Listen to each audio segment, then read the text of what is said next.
All right, so we're here, setting up, getting ready to shoot our landscape. Gonna shoot a nice little sunset here. The key to any real good sunset is we want to have something on both the bottom and the top to balance out our image. The bottom is going to primarily be silhouetted in this case, so we're just looking for something that's going to have a nice formation that lends itself. And with any good sunset, we need something in the sky for that light to bounce off of and give us some color. In this case, we have these nice, beautiful clouds moving in. So once the sun drops down a little bit, that color is really going to pop. At least I'm hoping it's gonna, but I think it will. So some of the things on my camera that I need to set, which are going to help me get a better image out here. I want to be in control of my exposure, so I want to set that manually. The other thing I want to do is I don't want to have my camera hunt for focus the whole time. So I'm going to pre-focus it now when I have the sun to work with, and then I'm going to set it to manual focus. That way I don't have to worry about it. So in terms of my exposure, a lot of the easy things here. We can set the camera to aperture priority if we want. I don't need to necessarily worry about my shutter speed because in my picture here I have mountains. They're not going anywhere.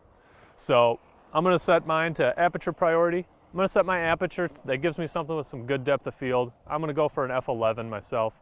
And I'm going to set my ISO as low as it can just so I reduce noise and I keep as much contrast and saturation in the images as I can. One of the other things I want to do is use a shutter release cable. This is going to help remove any movement caused by me from the camera. In this case, my shutter release cable is back at the hotel room. So I'm going to use a little timer on my camera. So I'm just going to set my self timer. And on here, instead of having it wait every 10 seconds to shoot, I'm going to set it to do 2 seconds. The Sonys actually have a really nice feature, and a lot of other cameras do now as well, where I can set a custom timer. So I can tell it to wait 10 seconds and then take 3 or 4 pictures, whatever I want. So here's what we got. Nice little landscape here. I like the way that the silhouette works. It's really nothing too impressive, so we just kept it minimal in the image and really focused on the clouds.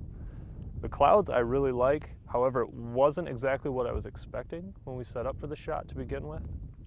But this giant V-shaped cloud looks really cool. You've got this nice transition from a warm, like orangish, reddish light into this deep, rich purple.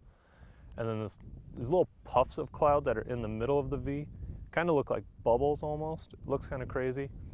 I don't know. Personally, I really like it, but why don't you guys let me know what you think in the comments below. Thanks for tuning in. Until next time, I'm Ashley.